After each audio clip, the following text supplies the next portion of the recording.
ನಮಸ್ತೆ. ಇದು ಕೆಳಗಡೆ ಸ್ವಲ್ಪ ಬೇರೆ ಅಂಗಡಿಯವ್ರು ಕೆಲಸ ಮಾಡ್ತಿದ್ರು. ಅವ್ರ ಕೆಲಸ ಆದಮೇಲೆ ಈ ಸರ್ವಿಸ್ ಸೌದೆ ಇಟ್ಟಿದ್ದರು. ಅವ್ರು ಬೇಡ ಅಂತ ಅಂದಿದ್ರು. ತಗೊಂಬಂದು ಇಟ್ಟಿದ್ದೀನಿ. ಯಾಕೆಂದರೆ ಇವೆರಡು ಇಟ್ಬಿಟ್ಟು ಇಟ್ಟಿಗೆ ಮೇಲೆ ಗಿಡಗಳು ಇಡ್ಬೋದು ಆ ಥರ. ಅದಕ್ಕೆ ತರಿಸಿಟ್ಟಿದ್ದೀನಿ ಇಲ್ಲಿ.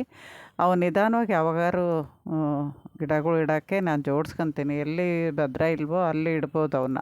ಅಷ್ಟು ಬಂದೋಬಸ್ತಾಗಿರುತ್ತೆ. ಅಥವಾ ಗಿಡಗಳು ಬಳ್ಳಿ ಎಬ್ಸೋಕ್ಕೂ ಇಟ್ಕೋಬೋದು ಆ ಥರ. ನೆಕ್ಸ್ಟು ನಾನು ಯಾವಾಗಾರು ಮಾಡಿದಾಗ ಅದನ್ನು ನಿಮ್ಮ ಜೊತೆ ಶೇರ್ ಮಾಡ್ತೀನಿ. ಆ ಥರ ಮರನ ಯಾವ ಥರ ಮಾಡ್ಬೋದು ಅಂತ. ನೋಡಿ, ಯೆಲ್ಲೋ ಕಲರು ಪಕ್ಕದಲ್ಲೇ 2 ಅರಳಿದೆ. ಪಕ್ಕದಲ್ಲೇ ಈ ಥರ ಅರಳಿದಾಗ ತುಂಬ ಖುಷಿ ಅನಿಸುತ್ತೆ. ನೋಡೋಕ್ಕೂ ತುಂಬ ಚೆನ್ನಾಗಿರುತ್ತೆ. ಇವಾಗ ಇಷ್ಟು ದಿನ ಸಿಂಗಲ್ ಬಿಡ್ತಾ ಇತ್ತಲ್ವ. ಇದು ನಾನು ಶನಿವಾರ ಮಾಡಿರೋ ವಿಡಿಯೋ. ಶನಿವಾರ ನಾನು ಜಾಸ್ತಿ ಏನು ಕೆಲಸ ಮಾಡಿಲ್ಲ. ನೀರೊಂದೇ ಕಟಿಂಗ್ ಇಟ್ಟಿದ್ವಲ್ಲ, ಆ ನೀರು ಬದಲಾಯಿಸಿ ಹೋದೆ. ಭಾನುವಾರ ಮಾಡ್ಕೊಂಡ್ರೆ ಆಯಿತು ಅಂತ. ಯಾಕೆಂದರೆ ಸ್ವಲ್ಪ 2 ದಿನವೂ ಪ್ರಯಾಣ ಮಾಡಿ ಸುಸ್ತಾಗಿತ್ತು. ಅದಕ್ಕೆ ಅವತ್ತೇನು ಜಾಸ್ತಿ ಕೆಲಸ ಮಾಡೋಕ್ಕೆ ಹೋಗಿಲ್ಲ. ಇದರಲ್ಲಿ ಒಂದು ಈ ಕಡೆ ಸೈಡಿಗೆ ಬಂದಿರೋದು, ಇನ್ನೊಂದು ಪಾಟಲ್ಲಿರೋದು ಎಲ್ಲ ಮೊಗ್ಗು ಅರಳಲೇ ಇಲ್ಲ, ಹೋಯ್ತು. ಇದು ಸ್ವಲ್ಪ ಪರವಾಗಿಲ್ಲ ಅನಿಸುತ್ತೆ.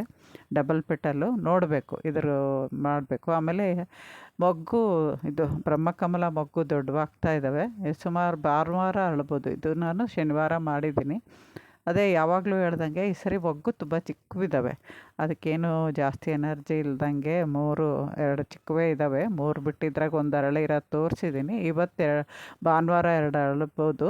ಇಲ್ಲಿ ವಿರಜಾಜಿನೂ ತುಂಬ ಚೆನ್ನಾಗಿ ನಾನೆಲ್ಲ ಎಲೆಗಳು ತೆಗೆದು ಕಟ್ಟಿದ ಮೇಲೆ ಅವನ್ನೂ ಸ್ವಲ್ಪ ಚೆನ್ನಾಗಿ ಚಿಗುರಿದೆ. ಸಣ್ಣ ಮಲ್ಲಿಗೆನೂ ಅಷ್ಟೇ, ನಾನು ಹೂವು ಆಗಿರೋ ಸ್ಟೆಮ್ಮೆಲ್ಲ ಕಟ್ ಮಾಡಿದ್ದೀನಿ. ಕಟ್ ಮಾಡಿಬಿಟ್ಟು ಅದರಲ್ಲಿ ಬೇಡದೇ ಇರೋ ಎಲೆ, ಹಳೆ ಎಲೆ ಇರುತ್ತಲ್ಲ, ಅವೆಲ್ಲ ತೆಗೆದ್ಮೇಲೆ ಚೆನ್ನಾಗಿ ಚೀರ್ಕೊಂಡಿದ್ದಾವೆ. ಈ ವಿರಜಾಜಿಲೂ ಅಷ್ಟೇ, ಹೂವು ಆಗಿರೋದು ಒಂದು ಬಂಚ್ ಥರ ಇರುತ್ತೆ. ಆಗೋದ್ಮೇಲೆ ಅದರಲ್ಲಿ ಒಂದು ಮೊಗ್ಗು ಇರೋಲ್ಲ, ಒಂದು ಹೂವು ಇರೋಲ್ಲ. ಆ ಥರ ನೋಡಿಬಿಟ್ಟು ನೀವು ಅದನ್ನು ಪ್ರೂನ್ ಮಾಡ್ಕೋಬೇಕು. ಮತ್ತು ಬೇರೆ ಕಡೆ ಚಿಗುರು ಬಂದು ಮೊಗ್ಗು ಬಿಡುತ್ತೆ. ಮಲ್ಲಿಗೆ ಹೂವಿನ ಕಾಲ ಇರೋವರೆಗೂ ನಾವು ಇದೇ ರೀತಿ ಮಾಡ್ಕೊಂಡ್ರೆ, ಮಲ್ಲಿಗೆ ಹೂವಿನ ಕಾಲ ಇರೋವರೆಗೂ ನಮಗೆ ಮಲ್ಲಿಗೆ ಹೂವು ಸಿಗುತ್ತೆ. ಪ್ರೂನ್ ಮಾಡದೇ ಇದ್ದರೆ ಅದು ಒಣಗಿ ಬಿದ್ದೋಗೋಕ್ಕೆ ಟೈಮ್ ತಗೊಳುತ್ತೆ. ಅಷ್ಟೊತ್ತಿಗೆ ಟೈಮೇ ಆಗೋಗಿರುತ್ತೆ. ಅದರಿಂದನೇ ಸಣ್ಣ ಮಲ್ಲಿಗೆ ಅಷ್ಟೇ. ಆಮೇಲೆ ಯಾವುದೇ ಮಲ್ಲಿಗೆ ಗಿಡ ಅಥವಾ ಯಾವೇ ಹೂವು ಗಿಡಗಳಾದರೆ ಆ ಹೂವು ಆದ ತಕ್ಷಣ ಅಲ್ಲಿ ತೆಗೆದು ಬಿಡಬೇಕು. ರೋಜಾ ಗಿಡನೂ ಅಷ್ಟೇ ಅಲ್ವಾ, ಹೂವು ಒಣಗಿದ್ರೆ ತೆಗೆದು ಬಿಡಬೇಕು. ದಾಸವಾಳನೂ ಅಷ್ಟೇ. ಈ ಮಲ್ಲಿಗೆ ಗಿಡದಲ್ಲಿ ಬಂಚಲ್ಲಿ ಬಂದಿರುತ್ತೆ, ಅದಕ್ಕೆ ಬಂಚಲ್ಲೇ ಕಟ್ ಮಾಡಿ ತೆಗಿಬೇಕು. ನೋಡಿ, ಇದರಲ್ಲಿ ಒಂದು ಬಂಚಲ್ಲಿ ಇಷ್ಟಿದ್ದಾವೆ. ಇನ್ನು ಕೆಳಗಡೆ ಎಲ್ಲ ಆಗೋಗಿದ್ದಾವೆ. ಮೇಲೆ ಒಂಚೂರು ಇದ್ದಾವೆ. ಒಂದು ಬಂಚಲ್ಲಿ ಸುಮಾರು ಹೂವು ಬಿಡ್ತವೆ. ಎಲ್ಲ ಆಗೋದ್ಮೇಲೆ ಆ ಬಂಚ್ ಖಾಲಿ ಇರುತ್ತೆ. ನೋಡಿದ್ರೆ ಮಧ್ಯದಲ್ಲಿ ಮುಂದೆ ರೌಂಡ್ಗಿರುತ್ತೆ. ಮೊಗ್ಗಾದರೆ ಚೂಪಾಗಿರುತ್ತೆ. ನೋಡಿ, ಈ ಥರ ಚೂಪಾಗಿರುತ್ತೆ. ನೋಡಿ, ಇಷ್ಟು ಒಂದು ಬಂಚಲ್ಲಿ ಇಷ್ಟು ಹೂವು ಇರುತ್ತೆ. ಇವೆಲ್ಲ ಹೂವು ಆಗೋದ್ಮೇಲೆ ಚಿಕ್ಕದು ಎಲ್ಲ ದೊಡ್ಡವಾಗಿ ಹೂವು ಆಗೋದ್ಮೇಲೆ ಅದನ್ನು ಕಟ್ ಮಾಡಿಬಿಡ್ಬೇಕು. ಅಲ್ಲಿಂದ ಒಂದು ಸ್ವಲ್ಪ ಹಿಂದೆ ಆ ಬಂಚಿರೋ ಕಡೆ ಹಿಂದೆ ಕಟ್ ಮಾಡಿಬಿಟ್ರೆ ಮತ್ತೆ ನಮಗೆ ಬೇರೆ ಕಡೆ ಚಿಗುರು ಬಂದು ಹೂವು ಬಿಡೋಕ್ಕೆ ಸರಿ ಹೋಗುತ್ತೆ.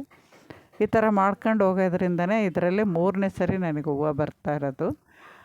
ಆಮೇಲೆ ಇನ್ನೊಂದರಲ್ಲೂ ಅಷ್ಟೇ 2ನೇ ಸರಿ ಬರ್ತಾಯಿದೆ. ದುಂಡು ಮಗ್ಗಲ್ಲಿ ನಾನು ಪೂರ್ತಿ ಎಲೆ ತೆಗೆದಿದ್ದೀನಿ. ಫಸ್ಟೇ ದುಂಡು ಮಗ್ಗು ಬಿಟ್ಟಿದ್ದು. ಆಮೇಲೆ ಇವತ್ತೊಂದು ವೈಟ್ ಜಾಜಿ ಹೂವು ಇವತ್ತು ಫಸ್ಟ್ ಸರಿ ಹೂವು ಬಿಟ್ಟಿರೋದು. ಪ್ರೂನ್ ಆದಮೇಲೆ ಕೆಲಸ ಎಲ್ಲ ಆದಮೇಲೆ ಇನ್ಮೇಲೆ ಇವು ಜಾಜಿ ಶುರುವಾಗುತ್ತೆ. ಮಲ್ಲಿಗೆ ಹೂವು, ದುಂಡು ಮಗ್ಗು ಎಲ್ಲ ಮುಗಿದ ತಕ್ಷಣ ಜಾಜಿ ಹೂವು ಸ್ಟಾರ್ಟ್ ಆಗುತ್ತೆ. ಅದರಿಂದ ನಮಗೆ ಒಂದು 3-4 ತಿಂಗಳು ಇರುತ್ತೆ. ಇದು ಕಟಿಂಗ್ ಇಟ್ಟು ಬೆಳೆಸಿದ್ದು ವಿರಜಾಜಿನೇ. ನೋಡಿ, ಹೂವು ಬಿಡ್ತಾ ಇದೆ, ಚೆನ್ನಾಗಿ ಹಬ್ಬಿದೆ. ಹೋದ ಸರಿ ಇಟ್ಟಿದ್ದು ಕಟಿಂಗ್ ಸುಮಾರು 8 ತಿಂಗಳಾಗಿರಬೇಕು. ಆ ಕಟಿಂಗ್ ಇವಾಗ ಚಿಗುರಿ ಹೂವು ಬಿಡ್ತಾ ಇದೆ. ಯಾವಾಗ ಮಲ್ಲಿಗೆ ಹೂವಿನ ಕಾಲ ಬರುತ್ತೋ ಅವಾಗ ಚಿಗುರುತ್ತೆ. ಇದು ಅಷ್ಟೇ, ಕಟಿಂಗ್ ಇಟ್ಟು ನಾನು ರಿಪೋರ್ಟ್ ಮಾಡಿದ್ದು ವಿಡಿಯೋ ಹಾಕಿದ್ನಲ್ಲ, ಇದು ಬಳ್ಳಿ ಥರ ಎಷ್ಟು ಫಾಸ್ಟಾಗಿ ಬೆಳೀತಾ ಇದೆ. ಅದಕ್ಕೆ ನಾನು ದಾರ ಕಟ್ಬಿಟ್ಟು ಅದನ್ನು ಬಳ್ಳಿ ಥರನೇ ಬೆಳೆಸೋಕ್ಕೆ ಅನುಕೂಲ ಮಾಡಿಕೊಡ್ತಾ ಇದ್ದೀನಿ. ನಂಗೆ ಬಳ್ಳಿ ಥರ ಬೆಳೆಸೋಕ್ಕೆ ಇಷ್ಟ. ಬುಷ್ ವೆರೈಟಿಕ್ಕಿನ ಬಳ್ಳಿ ಥರ ಬೆಳೆದ್ರೆ ನೋಡೋಕ್ಕೂ ಚೆನ್ನಾಗಿರುತ್ತೆ, ಹೂವನೂ ಜಾಸ್ತಿ ಸಿಗುತ್ತೆ. ಇದು ದುಂಡು ಮಲ್ಲಿಗೆನೂ ಅಷ್ಟೇ, ಕಟಿಂಗ್ ಇಟ್ಟು ರಿಪೋರ್ಟ್ ಮಾಡಿದ್ದು. ಅದು ಇನ್ನೂ ಬಳ್ಳಿ ಥರ ಬಂದಿಲ್ಲ. ಅದೂ ಸುಮಾರು ಬಳ್ಳಿ ಥರ ಬರುತ್ತೆ. ತುಂಬ ಬಳ್ಳಿ ಅಂತಲ್ಲ, ಸುಮಾರು ಬಳ್ಳಿ ಬರುತ್ತೆ. ನೋಡಿ, ಇಲ್ಲೆಲ್ಲ ನೋಡಿಸ್ತೆ ಸಣ್ಣ ಮಲ್ಲಿಗೆ ಹೂವು. ಇದು ಅಷ್ಟೇ 3ನೇ ಸರಿ ಬಿಡ್ತಾ ಇರೋದು. ಆಮೇಲೆ ಇಲ್ಲಿ ಡ್ರ್ಯಾಗನ್ ಫ್ರೂಟ್ ಇದೆ. ಇವನ್ನ ರಿಪೋರ್ಟ್ ಮಾಡ್ಕೋಬೇಕು. ಸುಮಾರು 8-9 ತಿಂಗಳ ಮೇಲೆ ಆಯಿತು ಇವ್ರು ಕೊಟ್ಟು. ಮಹೇಶ್ ಒಂದು ಕೊಟ್ಟಿದ್ದರು, ಸುಮಾ ಒಂದು ಕೊಟ್ಟಿದ್ದರು. 2 ನಾನು ಚಿಕ್ಕ ಪಾಟಲ್ಲಿ ಇಟ್ಟಿದ್ದೆ. ಆವಾಗ ಆ ಪಾಟ್ಗಳು ಎಲ್ಲಿಡೋದು ರಿಪೋರ್ಟ್ ಮಾಡಿದ್ರೆ ಅಂತ ಗೊತ್ತಾಗದೆ ಇಟ್ಕೊಂಡಿದ್ದೀನಿ. ಇವಾಗ ಅದನ್ನು ರಿಪೋರ್ಟ್ ಮಾಡಿ ಎಲ್ಲಿಡ್ತೀನಿ ಅಂತ ಮಾಡ್ದಾಗ ತೋರಿಸ್ತೀನಿ. ಇದೊಂದು ನೋಡಿ, ಸೇವಂತಿಗೆ ನಾಟಿದು. ಇದು ಗಂಗಾಂಬಿಕೆ ಅನ್ನೋರ್ಗೂ ತಂದು ಕೊಟ್ಟಿದ್ದು. ಎಲ್ಲ ಬೇರೆ ಕಡೆ ತಂದು ಕೊಟ್ಟು ನಮಗೂ 1-2 ಸಸಿ ಕೊಟ್ಟಿದ್ದರು. ಅದು ಇವಾಗ ಉಳ್ಕಂಥದ್ದು. ಹೂವು ಬಿಟ್ಟ ಮೇಲೆ ಗೊತ್ತಾಯಿತು ಅದೇ ಗಿಡ ಅಂತ. ಇನ್ನು ವೈಟ್ ಅಂತೂ ಎಲೆ ದೊಡ್ಡ ದೊಡ್ಡದಾಗಿರುತ್ತೆ, ಗೊತ್ತಾಗ್ಬಿಡುತ್ತೆ. ಆಮೇಲೆ ನಾನು ಹಾಕೋ ಪಿಂಕು ಅದು ಚಿಕ್ಕದಾಗಿರುತ್ತೆ, ಅದು ಗೊತ್ತಾಗ್ಬಿಡುತ್ತೆ. ಬೇರೆ ಸ್ವಲ್ಪ ಕಷ್ಟ, ಅದು ಹೂವು ಬಿಡೋವರೆಗೂ ಗೊತ್ತಾಗಲ್ಲ. ಅದಲ್ಲದೆ ನೋಡಿ, ಸಾವಂತಿಗೆ ಗಿಡದಲ್ಲಿ ಎಷ್ಟು ಕಳೆ ಬೆಳೆದಿದೆ, ಅವನ್ನೆಲ್ಲ ತೆಗಿಬೇಕು. ಮತ್ತು ಒಂದು ರೌಂಡ್ ಬರೋಷ್ಟೊತ್ತಿಗೆ ಮಳೆ ಬರ್ತಾ ಇದೆಯಲ್ಲ, ಫಾಸ್ಟಾಗಿ ಬೆಳೆದು ಬಿಡ್ತವೆ. ಅದನ್ನು ಅವಾಗವಾಗ ತೆಗೆದು ಕ್ಲೀನ್ ಮಾಡಬೇಕು, ಇಲ್ಲ ಅಂದರೆ ಇವಕ್ಕೆ ಎನರ್ಜಿ ಸಿಗೋಲ್ಲ. ಇದೊಂದೆರಡು ಗಿಡ ಮಾತ್ರ ತುಂಬ ಜಾಸ್ತಿ ಬಂಚಲ್ಲಿದ್ದಾವೆ ಹೂವು.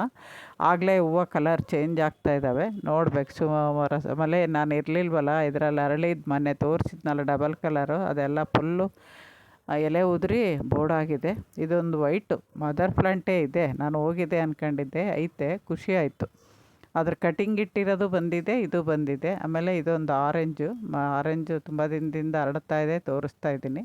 ಇದು button rose pink, white button rose ತೆಗೆದುಬಿಟ್ಟೆ. ತುಂಬ ಚಿಕ್ಕ ಹೂವು, ಅದು ಚೆನ್ನಾಗೂ ಬಿಡೋಲ್ಲ ಕೆಳಗಡೆ. ಅದಕ್ಕೆ ನಾನು ರೀಪಾಟ್ ಮಾಡೋ ಮೇಲೆ ಕ್ಲೀನ್ ಮಾಡ್ಬೇಕಾರೆ ಅದನ್ನು ಪೂರ್ತಿ ತೆಗೆದಾಕ್ಬಿಟ್ಟೆ. ನೋಡಿ, ಇದು ಮಧುಮಾಲತಿ. ಕ್ಲೀನ್ ಆದಮೇಲೆ ನೋಡಿ ಎಲ್ಲ ಕಡೆ ಮೊಗ್ಗಾಗ್ತದೆ. ನಾವು ಎಷ್ಟು ಕ್ಲೀನಾಗಿ ಮಾಡಿರ್ತೀವೋ ಅಷ್ಟು ಹೂವು ಜಾಸ್ತಿ ಆಗ್ತಾ ಹೋಗುತ್ತೆ. ಆಮೇಲೆ ಇದು ನಂದಿ ಬಟ್ಲು ಡಬಲ್ ಪೆಟಲ್, ಇದು ಕಟಿಂಗಿಂದ ಬೆಳೆಸಿದ್ದೆ. ಆಮೇಲೆ ಇದು ಮಾತ್ರ ನಾನು ನರ್ಸರಿಯಿಂದ ತಂದಿದ್ದು. ಈ ಥರ ನಂದಿ ಬಟ್ಲೆ 3 ಇದೆ, ನಂದಿ ಬಟ್ಲಲ್ಲಿ 3 ಥರ. ಇದು ಅಷ್ಟೇ ನರ್ಸರಿಯಿಂದ ತಂದಿದ್ದು. ಡಬಲ್ ಪೆಟಲ್ ಮಾತ್ರ ಕಟಿಂಗಿಂದ ಬೆಳೆಸಿದ್ದು. ಮಧ್ಯೆ ಇರೋದು ನಾನು ಇವಾಗ ಕಟಿಂಗ್ ಇಟ್ಟು ಬೆಳೆಸಿದ್ದೀನಿ, ಅದು ಚೆನ್ನಾಗಿರುತ್ತೆ. ಆದರೆ ಇವು ತುಂಬ ನಿಧಾನ, ವರ್ಷಗಟ್ಟಲೆ ತಗೊಳುತ್ತೆ ಕಟಿಂಗ್ ಬೆಳೆದು ಚಿಗುರಿ ಹೂವು ಬಿಡೋ ಅಷ್ಟೊತ್ತಿಗೆ. ಇಲ್ಲಿ ನೋಡಿ ಹೂವು ತೆಗಿತಾ ಇದ್ದೀನಿ ನಾನು. ಇದೆಲ್ಲ ಒಣಗ್ದಂಗೆ ಆಗಿತ್ತಲ್ಲ, ಡೈಲಿ ನೋಡ್ಕೋಬೇಕು. ನೆನ್ನೆ ತೋರಿಸಿದ್ದೆ ನೋಡಿ, ಸ್ವಲ್ಪ ಮಚ್ಚೆ ಇತ್ತಲ್ಲ, ಆ ಹೂವು ಇವತ್ತು ಒಣಗ್ದಂಗೆ ಆಗಿದೆ. ಅವನ್ನ ಕಿತ್ತಾಕಬೇಕು. ಈ ಥರಕ್ಕೆ ದಿನ ನೋಡಿ ತೆಗೆದುಬಿಟ್ರೆ ನಮಗೆ ಅಲ್ಲಿ ಮೊಗ್ಗು ಬರೋಕ್ಕೆ ಸಾಗುತ್ತೆ. ಇಲ್ಲಾಂದರೆ ಬೀಜ ಆಗೋಕ್ಕೆ ಸ್ಟಾರ್ಟ್ ಆಗ್ಬಿಡುತ್ತೆ ಅಲ್ಲಿ ಉದುರಿರೋದು. ಅದರಿಂದ ನಾನು ಕಣಗಲೂದಲ್ಲಿ ಒಣಗಿರೋವೆಲ್ಲ ತೆಗೆದುಬಿಡ್ತೀನಿ. ಈ ನಡುವೆ ಹೂವು ಕಿತ್ತಿರಲ್ಲ ಅಲ್ವಾ, ದಾಸವಾಳ ಇರೋದ್ರಿಂದ, ಅದಕ್ಕೆ ಇಲ್ಲೇ ಒಣಗಿಬಿಟ್ಟಿರುತ್ತೆ ಅವು. ಮೊದಲಾದರೆ ದಾಸವಾಳ ಇರಲಿಲ್ಲ, ಇವನ್ನೇ ಕೀಳ್ತಾಯಿದ್ದೆ. ಇವಾಗ ದಾಸವಾಳ ಇರೋದ್ರಿಂದ ಕೀಳಲ್ಲ ಅವು. ಇನ್ನು ಮಿಕ್ಕಿರೋ ಹೂವು ಗಾರ್ಡನಲ್ಲಿದ್ದರೆ ಪಾಲಿನೇಷನ್ಗೆ ಚೆನ್ನಾಗಿರುತ್ತೆ. ಒಂದರಿದ್ದು ಹಣ್ಣಿನ ಗಿಡನೂ ಇದ್ದಾವಲ್ವ, ಅದರಿಂದ ಹೂವಿನ ಗಿಡ ಇದ್ದರೆ ಪಾಲಿನೇಷನ್ ಈಸಿ ಆಗುತ್ತೆ ಅಂತ ಒಂದೊಂದು ಸ್ವಲ್ಪ ಹೂವು ಅದೇ ಥರ ಬಿಟ್ಬಿಟ್ಟಿರ್ತೀವಿ. ಮಲ್ಲಿಗೆ ಹೂವು, ದಾಸವಾಳ ಒಂದು ತೆಗಿತೀವಿ, ಇನ್ನು ಮಿಕ್ಕಿದ ಬೇರೆ ಹೂವು ಎಲ್ಲ ಅದೇ ಥರ ಬಿಟ್ಟಿರ್ತೀವಿ. ಇದು ಸಿಂಗಲ್ ಪೆಟಲ್ ಏನೋ ಪರವಾಗಿಲ್ಲ, ತೆಗೆದೇ ಇದ್ರೂ ಅದೇ ಉದುರು ಕೆಳಗೆ ಬೀಳುತ್ತೆ. ಆದರೆ ಬೀಜ ಹಾಕ್ದಂಗೆ ನೋಡ್ಕೋಬೇಕು. ಆ ಬಂಚ್ ಆಗೋಗತ್ಲೆ ಅಲ್ಲಿ ಬೀಜ ಆದ್ರಿಗಿನ ತಕ್ಷಣ ಕಟ್ ಮಾಡಿ ತೆಗೆದುಬಿಡಬೇಕು. ಆ ಥರ ನೋಡ್ಕೊಂಡು ಇರಬೇಕು. ಇಲ್ಲೆಲ್ಲ ಒಟ್ಟಿಗೆ ಇಟ್ಟಿದ್ದೀನಲ್ಲ, ಇವು ಹೈಟ್ ಇದ್ದಾವೆ, ಅಂದರೆ ಹೂವು ಬಿಡ್ತಾ ಇದ್ದಾವಲ್ಲ, ಅದಕ್ಕೆ ಸುಮ್ಮನೆ ಇದ್ದೀನಿ. ನೋಡಿ, ಇದು ಪರ್ಪಲ್ಲು ದಾಸವಾಳ ಮಿಲಿಬಗ್ ಬಂದುಬಿಟ್ಟಿತ್ತು. 2 ದಿನ ನಾನು ಊರಲ್ಲಿರಲಿಲ್ಲ. ಮಿಲಿಬಗ್ಗು ಅಲ್ಲೇವರೆಗೂ ಕಟ್ ಮಾಡಿದ್ದೀನಿ. ಸುಮಾರು ಒಂದು 2 ಬೆರಳಷ್ಟು ಉದ್ದ ನಾನು ಕಟ್ ಮಾಡಿ ತೆಗೆದು ಬಿಸಾಕಿದ್ದೀನಿ. ಮಿಲಿಬಗ್ಸು ದೂರ ಎಸ್ದುಬಿಟ್ಟಿದ್ದೀನಿ. ಅಲ್ಲಿ ಮೊಗ್ಗು ಇದ್ದವು ಅದರಲ್ಲಿ. ಆದರೆ ಮೊಗ್ಗಿನ ಆಸೆಗೆ ನಾವು ಬಿಟ್ಟರೆ ಇನ್ನು ಪೂರ್ತಿ ಇದಾಗುತ್ತೆ. ಆಮೇಲೆ ಇವತ್ತು ಇದು ಹಣ್ಣಾಗಿರೋವು ಸ್ವಲ್ಪ ಕಿತ್ಬಿಡ್ತೀನಿ, ಚಿಕ್ಕವು. ಇನ್ನೂ 1 ದಿನ 2 ದಿನ ಇಟ್ಟರೆ ಅವು ಹಣ್ಣಾಗ್ತವೆ. ಹೋದ ಸರಿ ಹಣ್ಣನ್ನು ಇದೇ ಥರ ಚಿಕ್ಕ ಸೈಜ್ ಇದ್ದಿದ್ದು ತಿಂದಿದ್ದು ಚೆನ್ನಾಗಿದ್ದು ಸಣ್ಣವು. ನಾನು ಚಿಕ್ಕವನು, ನಮ್ಮ ಮೊಮ್ಮಗ ಚಿಕ್ಕದಾದರೂ ರುಚಿಯಾಗೈತೆ ಅಂತಿದ್ದ. ನೋಡಿ ಎಷ್ಟು ಕಲರ್ ಬಂದಿದೆ ಒಂದೇ ದಿನಕ್ಕೆ. ನಮಸ್ತೆ, ಇನ್ನೊಂದು ವಿಡಿಯೋದ ಸಿಗ್ತೀನಿ.